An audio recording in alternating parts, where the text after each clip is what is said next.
Hello, and welcome to another fully live Q&A episode of Hacking with Friends.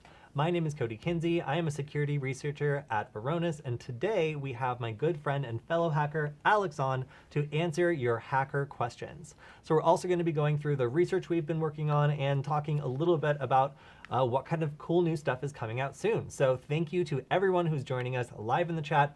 We see your questions and we'll get to them soon, such as what new hacking tools are coming out soon? Well, Alex is going to cover a new payload he's working on for Hack5 devices that will be a new ability that, several different compatible devices will probably have, including eventually our Nugget. Yeah, it's a pretty interesting payload. It's actually a fork of a Bash Bunny payload that someone wrote on GitHub. And not to spoil anything quite yet, but the person who wrote this might possibly be nominated for this month's Payload Hero, so that's pretty exciting for them. So you guys can also stay posted on the Hack5 channel if you want to see this covered in the next few days.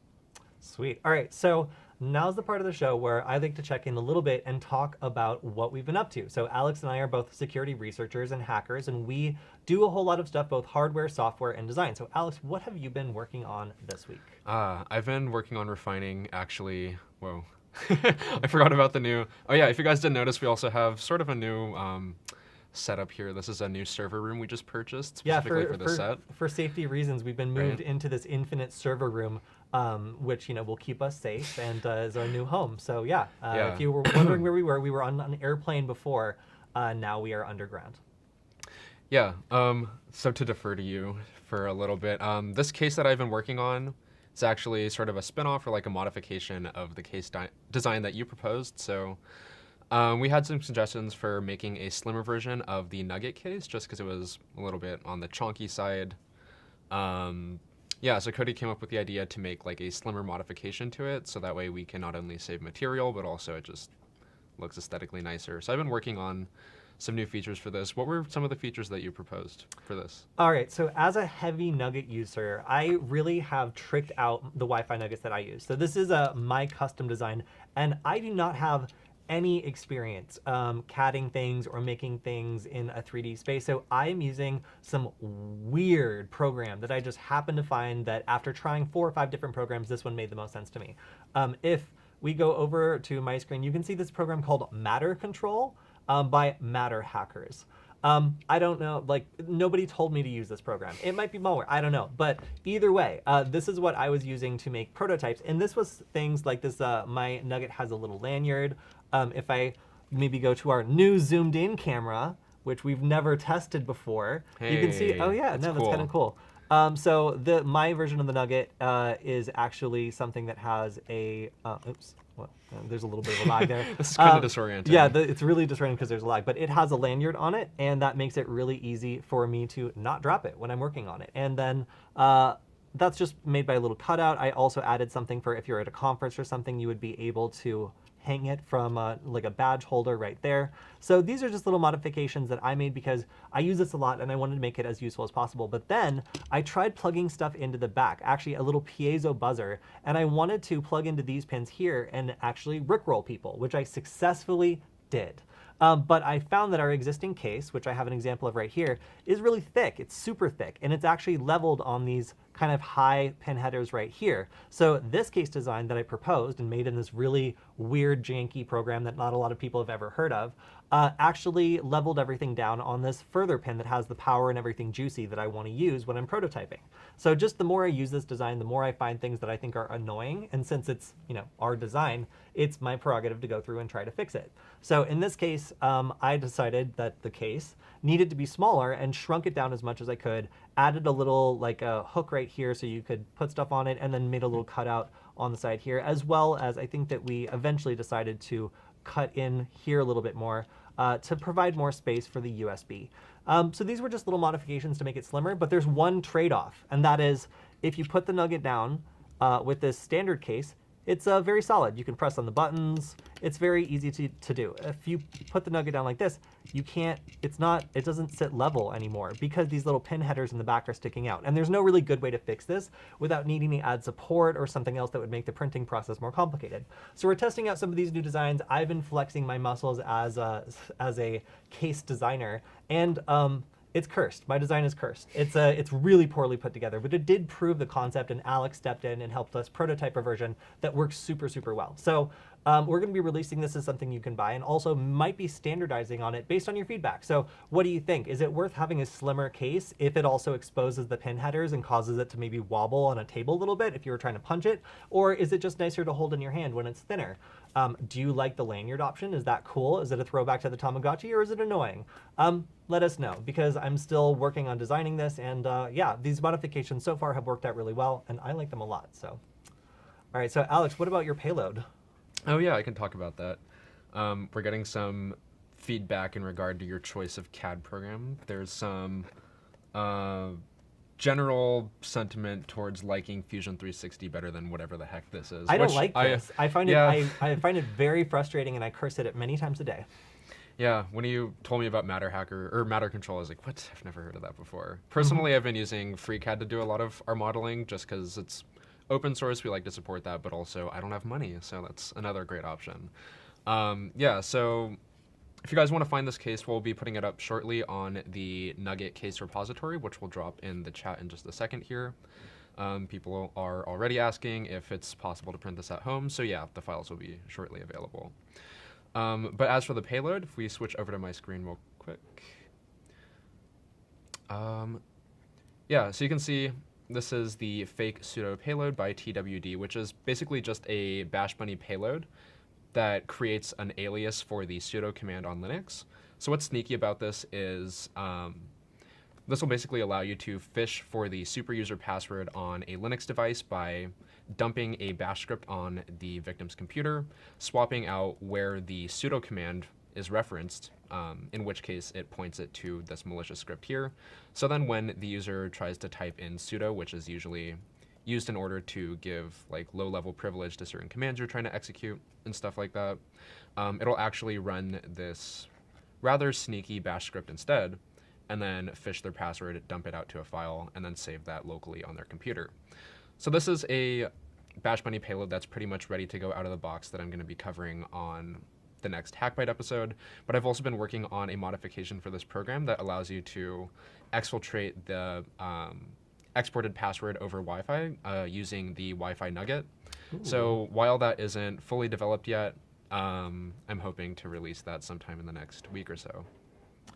All right, so yeah. I also just remembered I did an episode on this. If we switch over to my screen, this is a Nullbyte episode I did in 2020, and this is originally one of our people from Nullbyte wrote a script that would do this on Mac OS computers. It would allow you to write a like a sudo alias, where anytime the user wrote sudo anything, it would call some other bash script that would log the password or whatever else they typed in, and then actually pass it on to the real sudo program. So really, really cool. And if you wanted to see this in action, there actually is a video covering it, but it's old, so stay tuned and you'll see a new one with Alex actually covering the specific payload on the Bash Bunny. Because if you just want to see running it manually on a computer without any automation, it does take a little bit of time. So I think if you sat down behind someone and tried to do all this rather quickly, you would probably get caught. So you'd want to package this in something like a Wi-Fi nugget, or a USB nugget, I guess as we're calling it, right. Or a USB rubber ducky or something like that. Yeah, what's good about this is you pretty much don't need to bring anything to the platforms you're trying to attack. It's just like living off the land with commands that already exist pretty much on any Linux box you're targeting. Like, basically any Linux device will have aliases. Well, I'm pretty sure all Linux, all installations of Linux will be using that. And this is just a really sneaky way to be able to use and leverage aliases in order to redirect what you think is just like a normal command you're typing in. All right, so is that everything for your payload? Yeah, that's all I've got. All right, so over on my screen, you can see that I have been selected to talk at the RSA conference, which is really cool. And I was actually telling Alex this little Easter egg. In this photo, I am actually putting my left foot, I guess maybe my right foot, since I'm facing the camera, into Canada. So, and I did not have permission to do that. So this is my, like, when they asked me to pick a hacker photo that looked official, I picked the one where I'm standing on, I believe they call it America, the gash between, Canada and the United States, and one of my feet is in Canada. But anyway, so this talk is going to be about creating content. So that's going to be how I reach so many people through creating tutorial stuff, some of the things we do on Hack5 that are not tutorials. So it really was actually writing this talk that made me realize there's a really big distinction between various different types of content people put out on cybersecurity, and we really kind of got started with tutorial style stuff, which is if you want to learn how to do this, we break down individual bite-sized projects and make it really easy for beginners. But we've also done way different things in all of our experimentation. One of them is right now, which is of course live streaming, which is a totally new format for us we had to do because of the pandemic. And then also we've been doing these kind of Mythbusters style episodes, like our facial recognition episodes, where we get to go out and interview experts and, you know, set up labs and actually test stuff, which I think is a lot more fun, honestly, even though it takes a lot more work. So yeah, if you want to learn more about this, and if you're going to be at RSA, I will be doing a talk there, and I hope they record it and let me release the slides, because if not, I'll just repackage it and just show everyone later. But yeah, so that's been really exciting. If you want to see a sneak peek at my slides, you can see our best 10 episodes on Nullbyte have 17 million views, which is about the population of the Netherlands, which is kind of cool. And then even our worst 10 episodes have about the population of Lancaster, California, which is 173,000 views. So yeah, this is going to be a fun presentation. I'll try to answer it if you have any questions about content creation, what it was like making Nullbyte. Please don't ask what happened to Nullbyte. I've answered it so many times. They're broke and it's owned by another company. There you go, done. But yeah, if you have any questions about creating content, we have really actually made a lot of different types of content over the years, and we've learned a lot about it. So it's going to be cool speaking at RSA about that, and I'm very much looking forward to it. And then also things that are coming up. A lot of people ask, like, what kind of research am I doing? Oh boy. All right, so let's talk about my favorite research of the week. So Alex has been working on this bash payload, and I have been working on reading up on literature from my favorite author about Wi-Fi hacking stuff, Matthew Van Hoff, who, hey, maybe I'll get to meet at RSA. Sometimes he goes. But Matthew Van Hoff has been putting out some of the hardest hitting and most interesting research in Wi-Fi for a long time now. And his particular attention now has been on beacon frames. So beacon frames are, Alex, do you remember what beacon frames? Of course you do. What is a beacon frame? Yeah, so when a network or like a router or some sort of device like that that's emitting an access point name is trying to announce itself to the world, it just shouts out like a beacon frame that just basically announces its presence. That's more or less what it is. Yeah, so the reason that your phone has a list of different Wi-Fi networks nearby is because every device that's creating a Wi-Fi network will constantly, and this is multiple times per second, be shouting out the name of the network and other characteristics of that network to allow other nearby devices to automatically detect it, discover its capabilities, and connect to it. Seems pretty straightforward, right?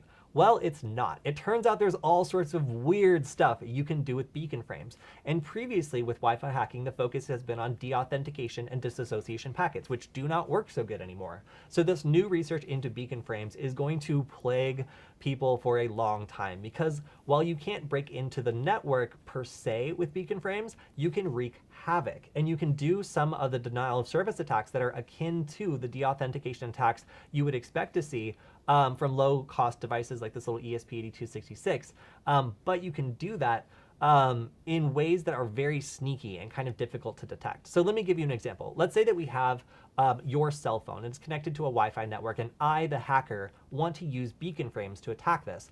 Well, according to some of this research, is there a graph? No, they didn't get, sorry, I gotta read this whole thing. Oh, there we go, look at that, a very nice visual aid.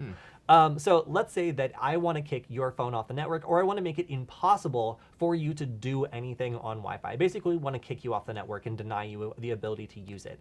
Well, what I can do is I can send what are targeted beacon frames, meaning I'm sending this beacon frame only to a specific device, and everybody else will by design ignore it, and I will inject malicious attributes. So I will basically say, hey, this Wi-Fi network uses the lowest possible power legally allowable, and make it so that your device switches to a low power level in accordance with the rules of this network, apparently, and actually drops the power level so low that it cannot connect back to the station.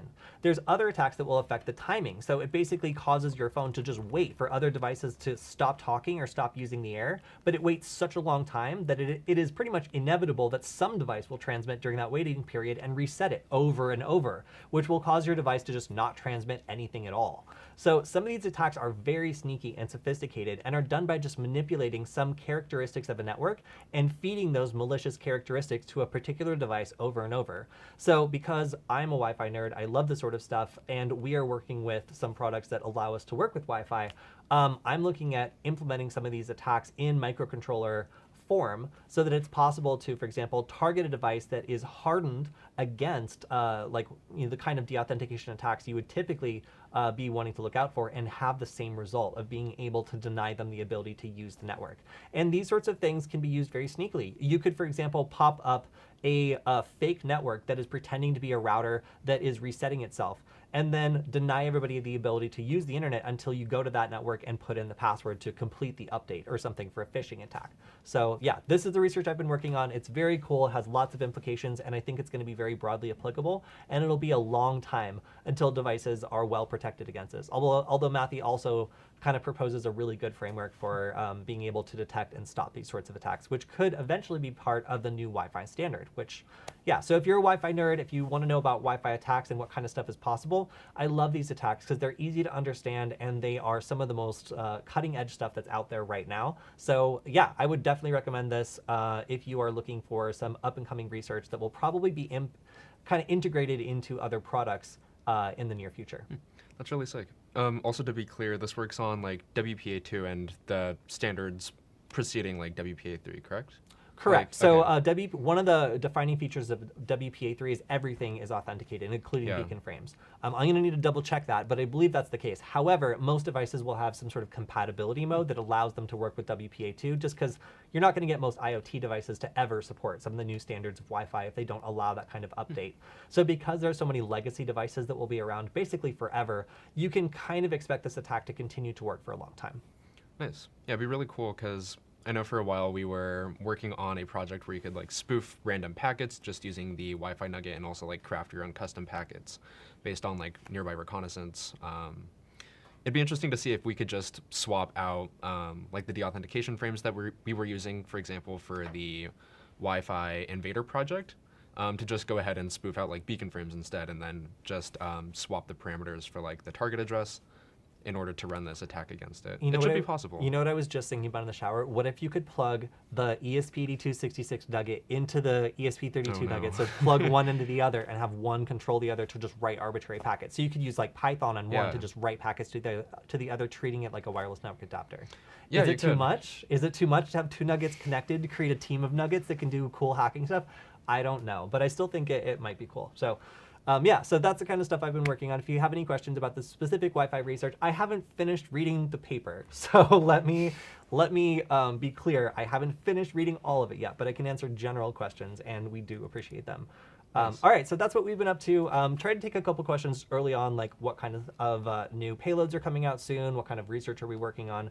But yeah, just also good to see Zam. Good to see you in the chat. I was a little worried we didn't see you at first.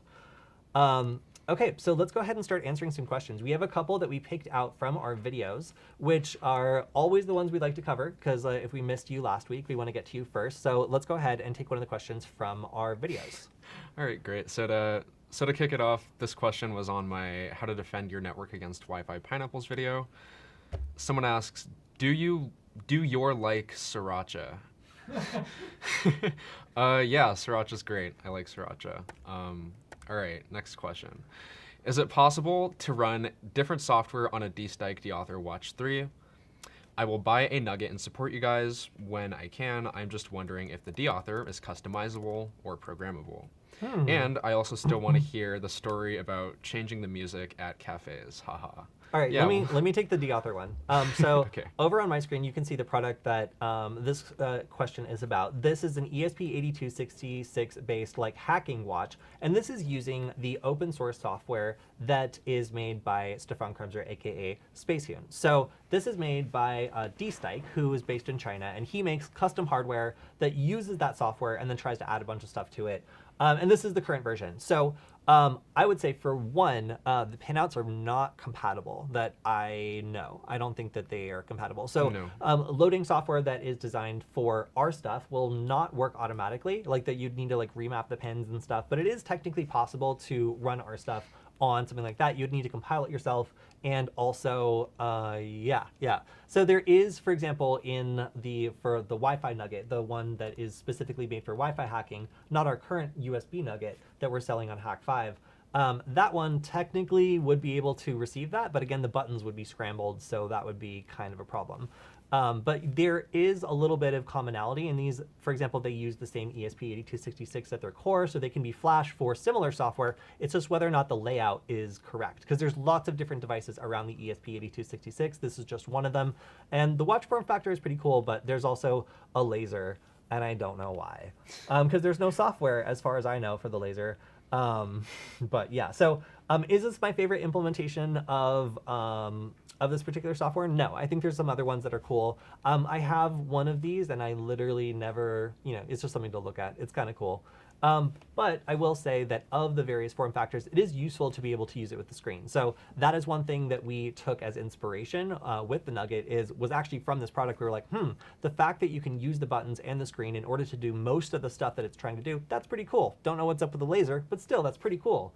So yeah, there are some cool things about this product, but unfortunately it is not compatible with the Nugget per se, especially not our current version, which is not about Wi-Fi hacking at all. It's just about USB-based attacks and has a Wi-Fi interface. So yeah, if anything, if you just like swap the pinouts and like remap all that, it probably works on like the old D1 Nugget, as far as I'm concerned, like the deauthor software at the least. But yeah. Yeah, but not on the ESP32 S2 based no. one that we are currently selling. So yeah, there is a big difference with that. Okay, yeah, what's the next speaking question? of which, if I can find the question, someone asks on one of my old videos, gosh, I forgot that I even made this one, coding a Wi-Fi reconnaissance platform with the Wi-Fi Nugget.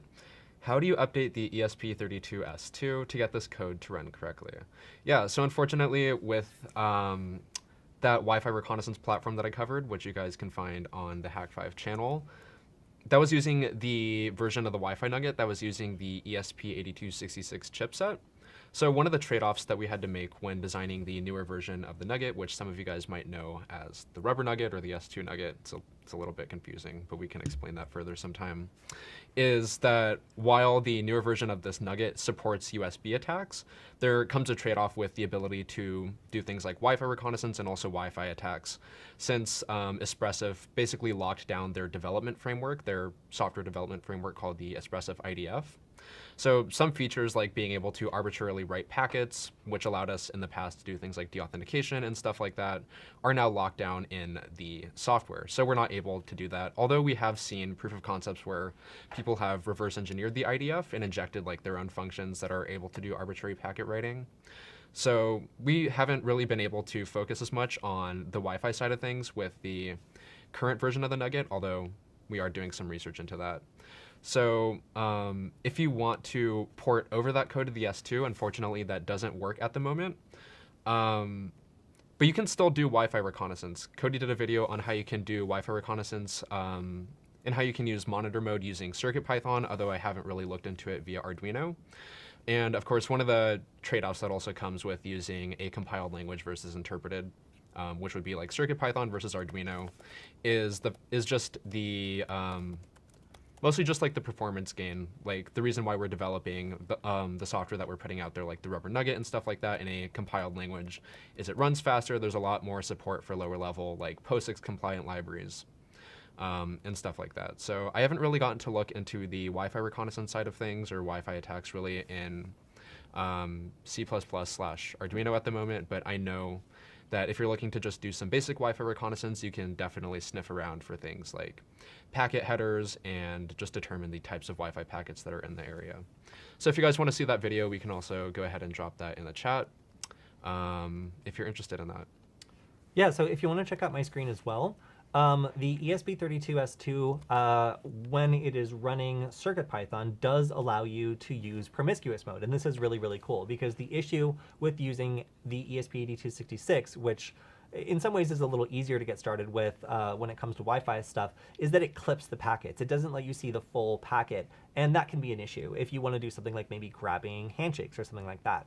So in this case, if you wanted to use just Python in order to filter for certain types of packets, it would be really easy to either use packets as like a trigger for some other type of code to run, or to filter packets so that you're looking for specific things like handshakes or something like that.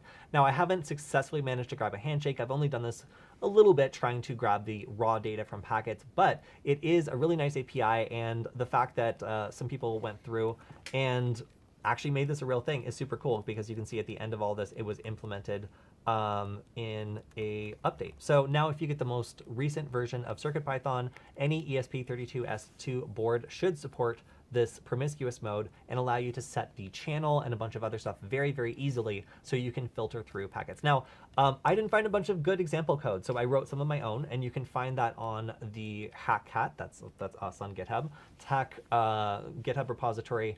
But also if you look in this thread, you can also pretty much find examples here, like import Wi-Fi, monitor equals Wi-Fi monitors. This is where you set the channel, and then you can start to see raw packets just like that. So this is really short to get started with sniffing packets on a microcontroller, and that's why it's not going to be as fast as using a compiled language like Arduino, but it is really cool to be able to just write this on the fly and use this as a network adapter that's able to receive. Now, it isn't able to arbitrarily write packets. That is the bummer here, because there's ways of reverse engineering it, but it is very complicated, and we personally haven't gotten around to it. And I haven't seen that anybody else has managed to reverse engineer the ESP32 S2 to be able to arbitrarily write packets like DAuth packets, or maybe some of these interesting beacon packets that Matthew Van Hoff has been talking about.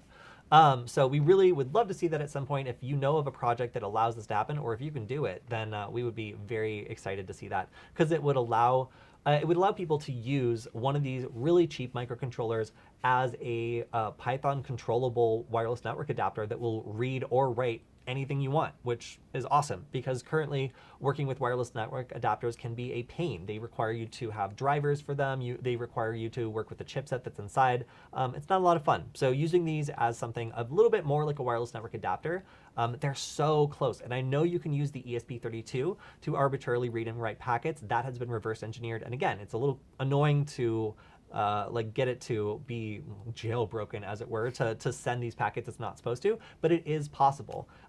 It's just that with this more advanced chip that came out more recently, not as much research has gone into it, so it's still a bit more difficult to do some of these really advanced Wi-Fi hacking stuff with it. But in the future, who knows? It's definitely possible.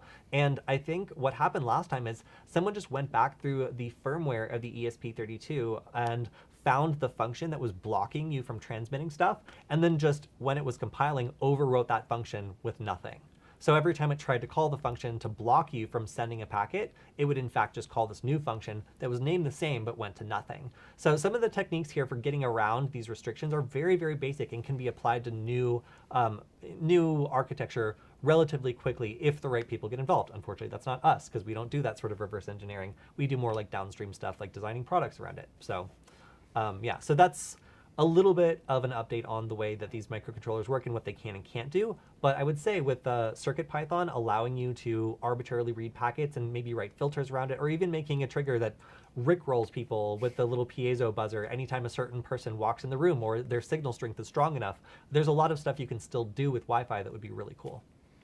Yeah, so this is actually the proof of concept I was just talking about, which we briefly looked at the other week. It was pretty interesting. So this was for the ESP32. I'm not quite sure if this works with the newer like S series or C series ESP32s quite yet. Man, that ESP32 looks like it's about to mug me. Yeah, like if I met that in a dark alley, I would back away. It's gonna rip your Wi-Fi in half. Look at that. Yeah. Oh, you ripped it. Yeah. Yeah. What That's so guy. scary. Okay. Yeah. Very aggressive. It's like that archetype of like the strong guy that can rip a phone book in half, except it's this shady the Wi-Fi ESP32 standard guy. Yeah. It's going to destroy your Wi-Fi. Yeah, so there was some pretty interesting features that was implemented in this proof of concept. I think we also saw handshake capturing, but what was really novel about this was just the reintroduction of denial of service attacks like deauthentication, and the ability to also craft arbitrary packets, which, as Kody just mentioned, was thanks to function overriding in the expressive IDF. Yeah, you can see some other features that were implemented here. You can do PMKID captures. Looks like they can also capture the full WPA and WPA2 handshake, which is really interesting. We haven't seen that before on the 8266, especially because also it does, one of the issues we ran into is just packet truncation, so we weren't able to even capture like full packets in its entirety. So it's pretty interesting to see that you can do that here. You can also capture out to a PCAP format, which is great for Wireshark, and also a whole bunch of other features that makes this really useful to interface with. So it'd be really interesting to see if we could port this over to the S series or C series ESP32 sometime.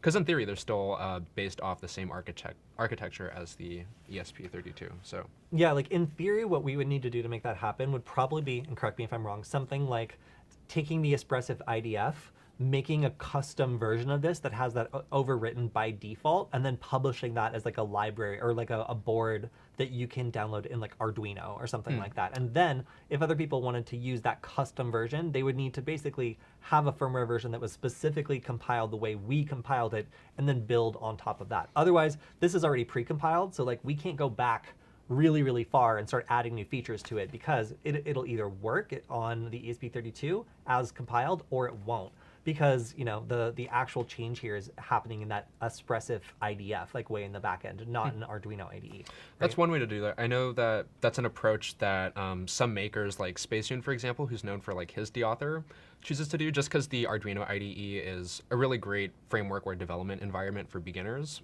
versus using tools that come from the manufacturer like Espressif's IDF, which is just like raw code that you can run inside like Visual Studio or whatever editor you use.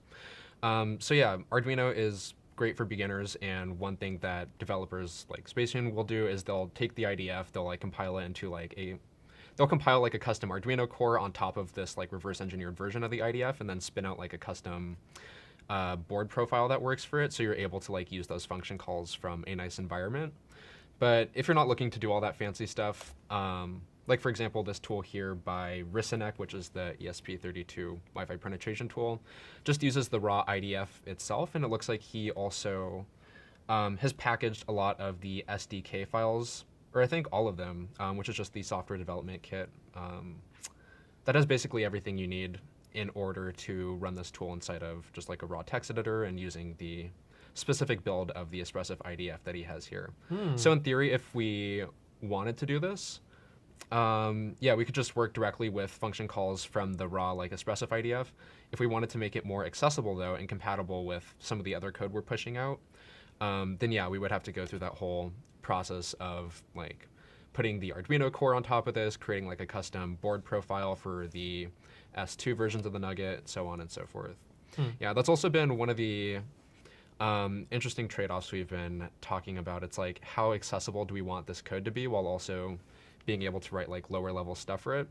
Because like one of the developers we've been corresponding with, MG, who makes the OMG cable on Hack 5, yeah, he was talking about how like for some time they wanted to even like make their code like open source, but just ran into the issue of having to use like such low level like function calls from like the chipsets that they were like reading documentation on, and like you just can't do all that if you are trying to work with like within the Arduino IDE, which is accessible to beginners. Yeah, it's like it's platform specific, so it's like only for these Espressif chips, and like you really like Arduino is so broad and so beginner friendly. It makes it so much easier for people to get started and play with our code, modify it, change it.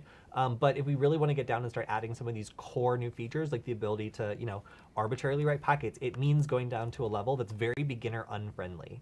And like much harder, and again, very platform specific. So like once you learn how to do all this stuff, it's like, okay, now let's turn around and program another microcontroller. It's like, well, you can't because you just learned how to use something that only works on one line of microcontrollers. So that's really the trade-off here, is being able to either make it accessible but somewhat limited in some ways, which is the route we've taken, or really go down to a low level and start adding new stuff. But then all of our stuff is going to be custom, and it's going to be much harder for beginners to contribute or change stuff. Yeah, like just with like the Rubber Nugget, I started out purely in Arduino, just using software libraries for like the keystroke injection stuff, the web frameworks and whatnot. But then eventually I got to the point where just doing like all this like file I/O, having the Rubber Nugget appear as a USB flash drive and all this stuff like that just wasn't supported by a lot of the available libraries for Arduino.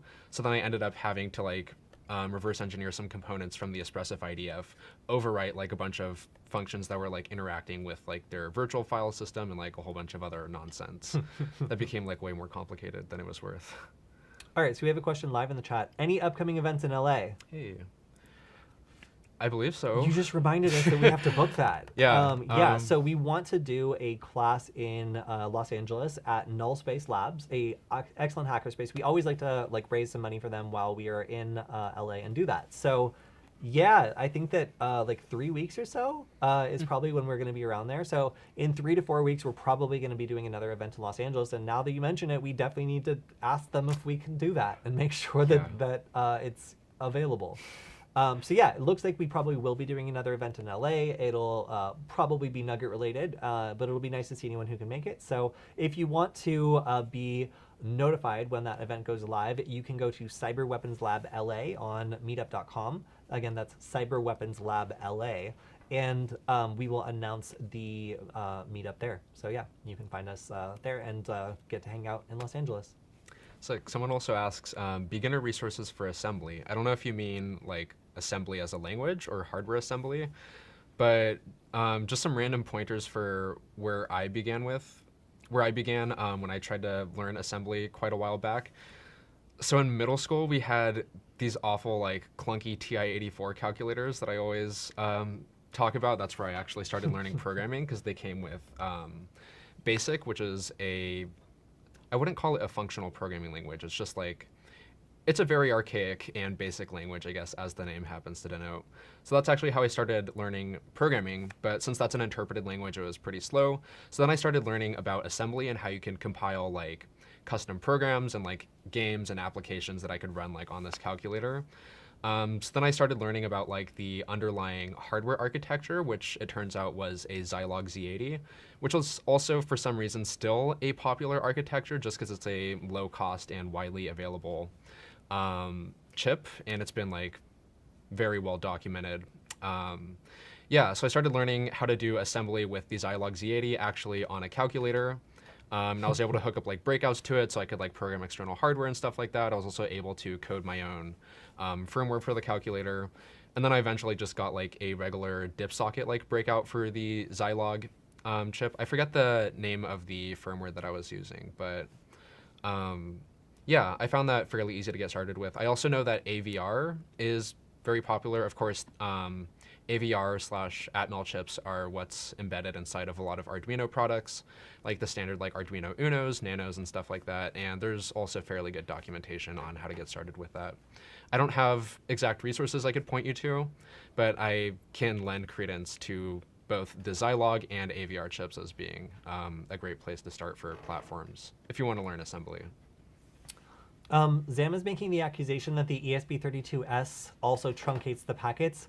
I challenge you. Oh wait, is that just the ESP32? There's so many different versions. Do you mean the S2 as well? If you believe that, that would make me upset. So please cite your source if that's the case, and I will check it out myself. Another question was, yo, is there any free VPN on the PC that I can download? Let me explain something about life. Nothing is free. If you're using Tor, you're acting as a message tumbler for like the CIA or whatever. And that's why it's free.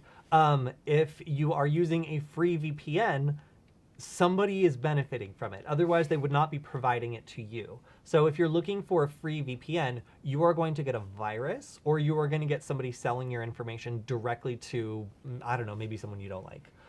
So just be aware that free VPNs aren't. Yeah, there's definitely trade-offs with privacy. It's like, who do you want to see your information?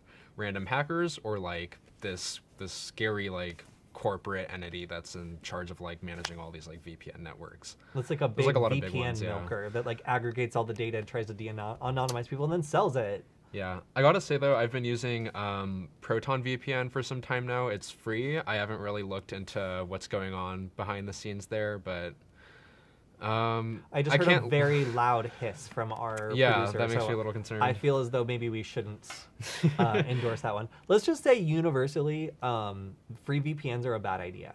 Yeah, I pay for a VPN because I understand, like, I provide them money and they provide me a service. That's the arrangement. But if the arrangement is, we provide you a service, ? It's like, okay, but where's the payoff for you? Like, it has to be something bad, right? Like, otherwise you'd tell me.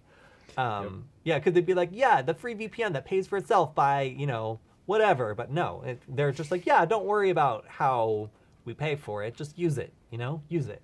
So I would be very, very, very skeptical of like, for one, like any installers for those sorts of VPNs, and for two, any free VPN services are going to have a cost built in. It's like, do I recommend you use like Facebook VPN or whatever the hell they provide? Like, no, absolutely not. Is it free? Like, of course it's free. It's a pipeline of your data to them. Like, they're going to make it as free and easy as possible. So like, if you need to like evade something, then like there's plenty of free options out there that it's clear that what they're doing with the data.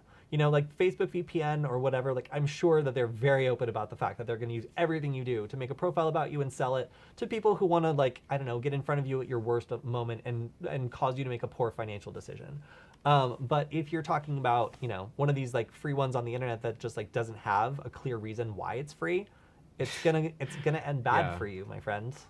You're basically just being like, I'm doing something suspicious, like me right here, like, and also here's my traffic. So be really careful of that sort of stuff.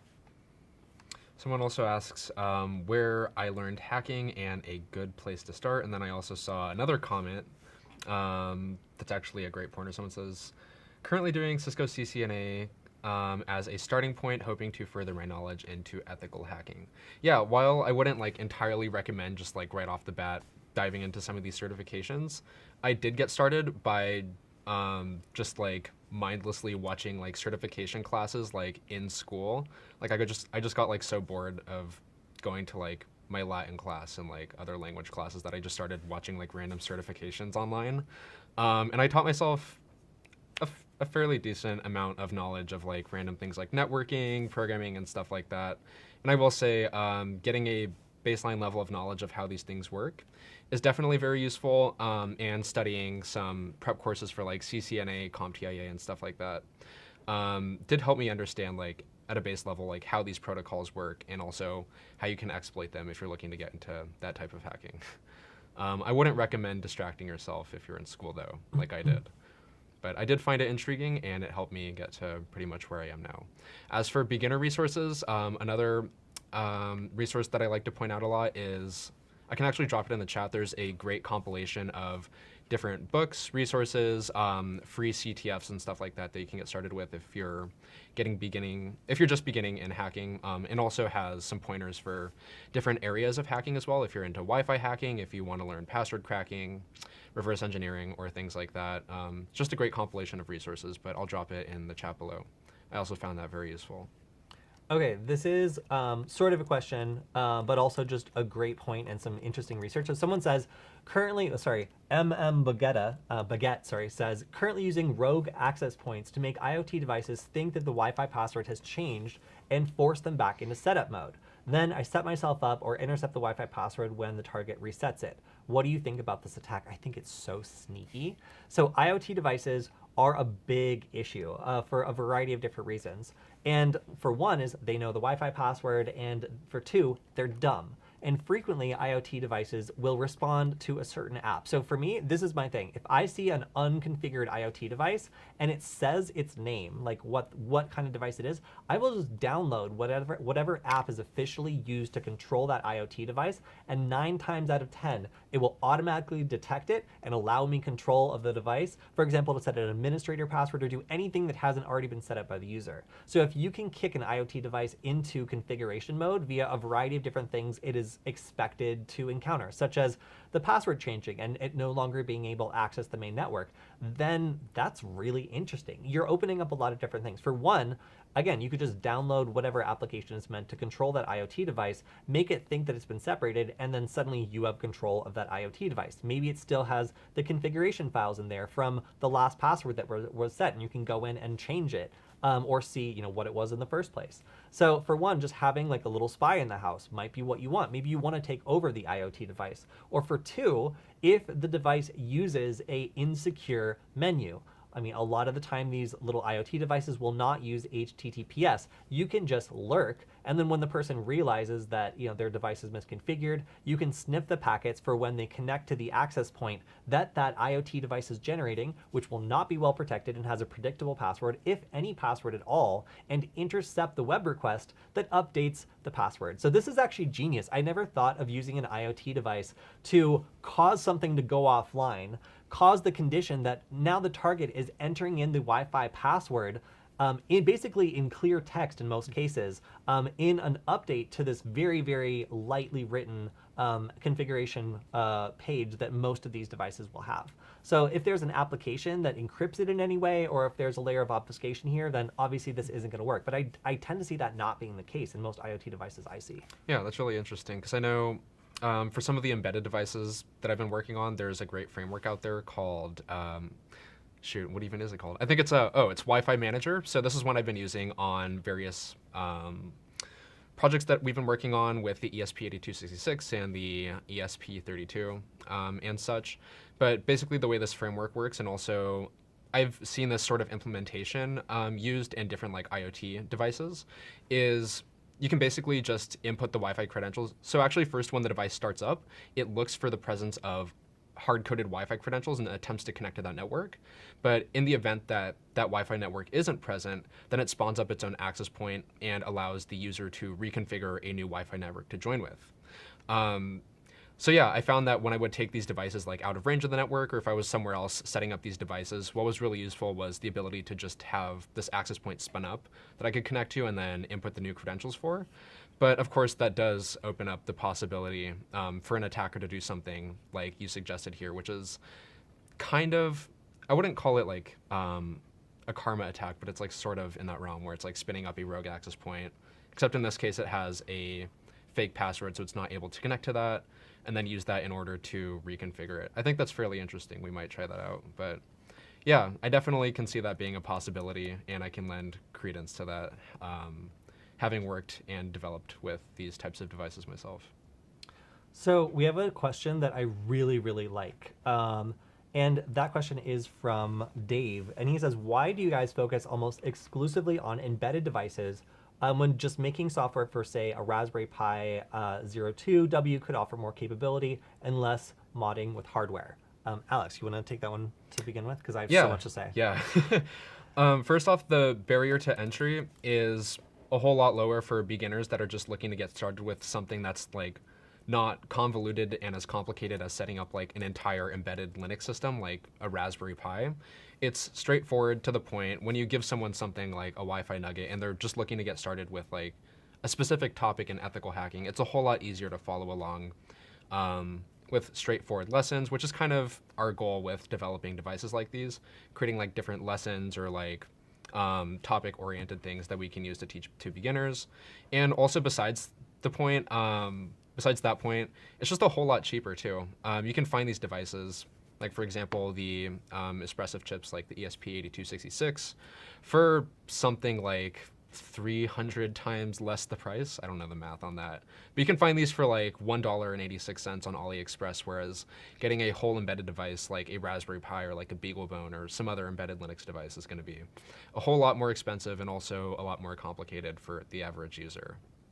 All right, so my response to that question, I would say, I would actually disagree that these are a little easier for beginners to get started with. I would say a Raspberry Pi is going to have a whole operating system, and for somebody who's not familiar with embedded devices, obviously a Raspberry Pi is going to have the same bash scripting, the same ability to run like Kali Linux or some other, or Ubuntu, some other operating system you're familiar with. So for most people, a Raspberry Pi is going to be an easier option to get started with, but this is where I kind of draw the line. If we go over to my screen, currently a Raspberry Pi is hovering between $125 and $289, thanks to an absurd shortage, which is causing all sorts of havoc for people that need Raspberry Pis for projects. Now, why is that? Well, it's because, look, the Raspberry Pi has all these modules. It relies on having access to all these things, and as a result, things like supply chain shortages or somebody buying up a bunch of all these parts, it's very vulnerable to that. So when you have a lower level thing like what we are working on, the individual components are cheaper. And it means that if somebody wants to make their own version of what it is we're working on, we don't want them to be constrained by being like, oh, I just fried this, this Raspberry Pi that maybe on a good day only cost me $45, but still that's $45. Like it sucks if you break something that's $45 messing around with electronics or something like that. So if you are going to make your own version of the stuff that we work on, you can grab, like Alex said, one of these D1 minis for like $3 on AliExpress. And for $4, you can get an ESP32 S2 and then do a lot of the stuff that our Wi-Fi Nugget can do, just with no screens, no buttons, and a bunch of other stuff that makes it, frankly, a lot nicer to use. But you can make your own $5, after shipping $5 or $6 thing, and I challenge you to do that with the Raspberry Pi. Because yeah, sure, like the Raspberry Pi is supposed to be really really cheap, but that's in reality it's not, because it's very difficult to find when supplies are low. So I would say it's a little bit harder for beginners to get started with, because you need to know some programming in order to modify, mess with, or change these things. But it's becoming so much easier with Adafruit supporting CircuitPython, allowing anybody with some interpreted knowledge experience, like with Python, to be able to do hardware stuff. And boom, if you break it, if the magic smoke comes out, you're out $6, not $289. That would be a steep price increase. $800 worth of pies is exactly how many we have just controlling our printers back there according to current prices. So yeah, I would say for most things, having a whole operating system is absolutely overkill. If we're designing a product that just does a particular thing well, having like Linux running on it and opening it up to other like vulnerabilities because it's running all this stuff is totally unnecessary.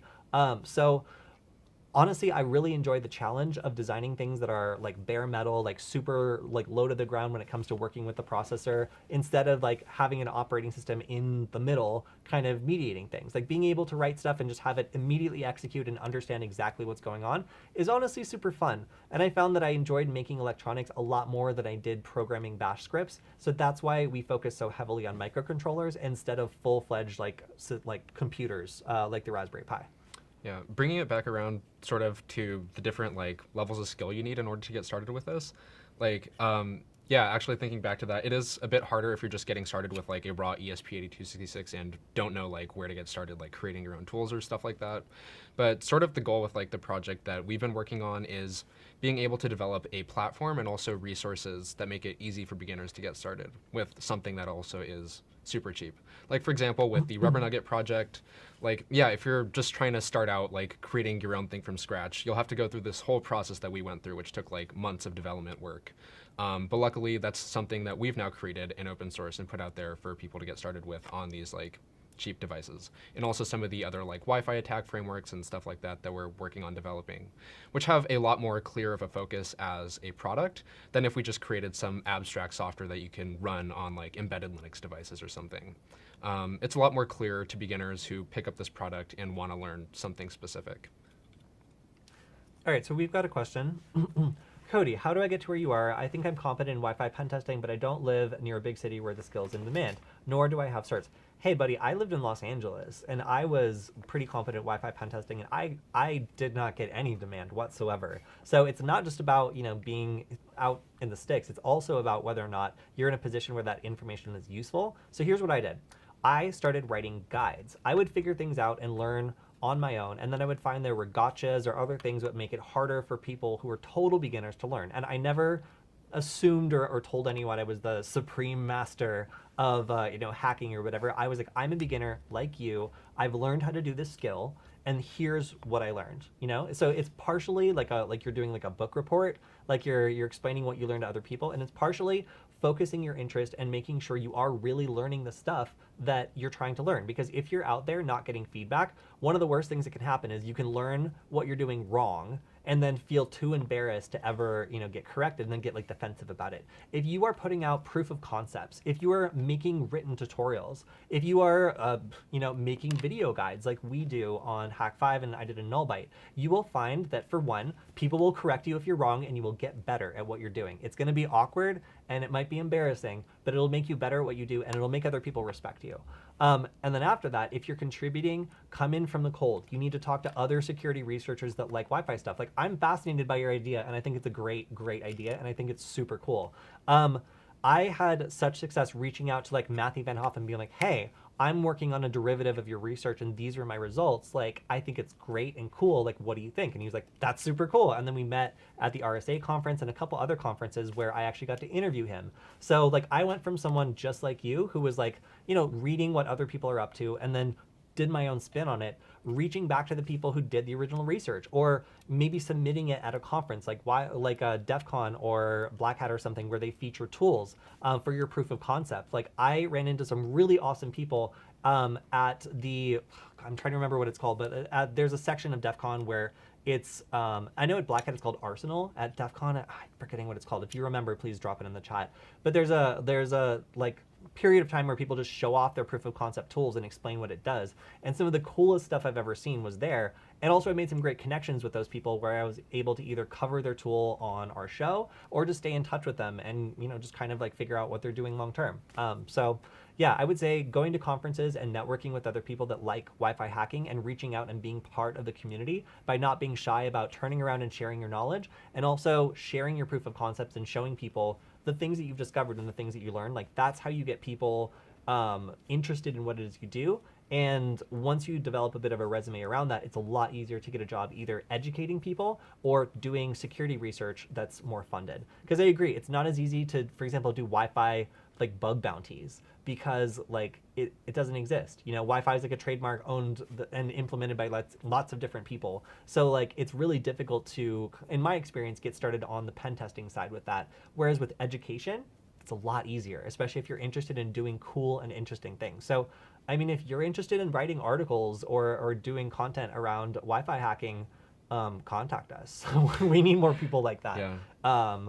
I know even just at Varonis, I know that they are hiring writers who cover cybersecurity topics. So, you know, there's lots of different people out there who want the educational stuff, and there's people who are educated enough to, you know, do that if they also have some skills like writing or, you know, in our case, doing a little bit of video production. Yeah, I gotta say there's also a lot of value just in documenting stuff that you're just doing like on the daily. Like if you run into like some sort of tech problem or you're trying to learn some new like topic in hacking or something like that, and you're just like frustrated and you like learn this like whole process of like how to do the thing, being able to like document that, like maybe running like a WordPress site or something like that, showing how like you personally learned how to do it and like some pointers for other people.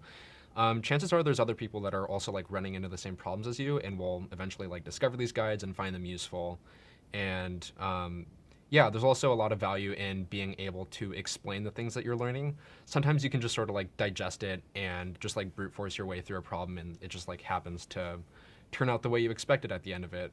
But if you can like actually understand like how all these like sub processes work and the stuff that you're trying to dissect, and you understand like, if you can basically explain this to a beginner and also like just document this somewhere, I do think there's a lot of value in that, and it can help not only build a portfolio, but also show that you do have the presentation or like writing skills necessary to eventually take this on as like a job or something like that. Demo labs. It was demo labs. Thank you very much, Dave. Yes, so at DEF CON it's called demo labs. If you have a cool proof of concept, does something awesome or weird with Wi-Fi, and it's repeatable, especially, it's something to think about before demonstrating it to a bunch of people, then do it at demo labs or at Black Hat Arsenal. There's a lot of great places to showcase proof of concepts, to just meet other people that like the same thing and get their feedback. Again, can be a little embarrassing, especially if you make mistakes, but if you never find out that you're doing it wrong, it's inevitable that someone will call you out on it. So yeah, I would just recommend getting out there as much as possible. And also I see that I wish I could work at Varonis in Canada. I'm pretty sure some of my coworkers at Varonis are from Canada, so I think you can, actually. I think that's not a big deal, but yeah.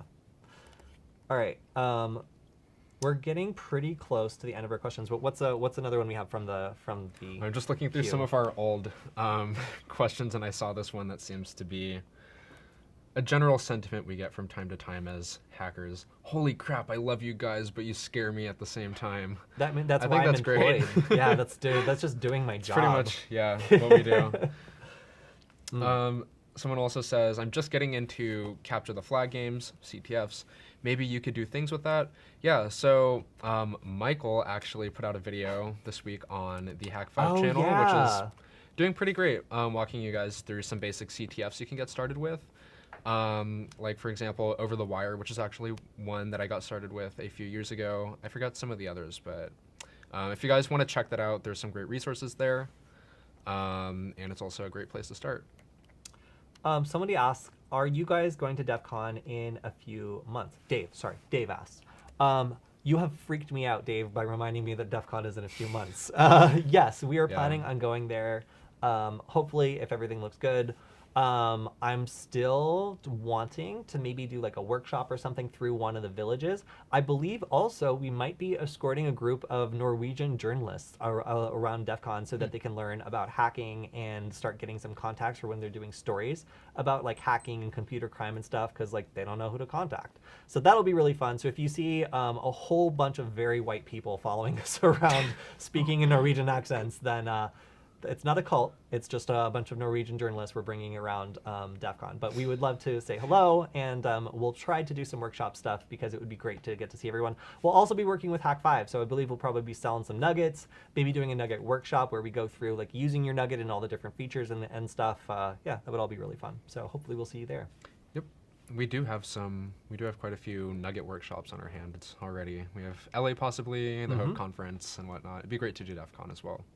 Yeah, it's gonna be a lot of nuggets. All right, so I think that's all the time we have today. Thank you everybody who has been live in the chat, especially thank you to Zam for helping to wrangle the chat and get some of our best questions. But honestly, some amazing questions out there today. And if you have a great question that we did not answer yet, or if you're just getting in at the last minute and just figured out that we're live, you can drop your question as a comment on the video, and we will get to it next week and make sure it is the first one we answer. Maybe if you're lucky. Yep.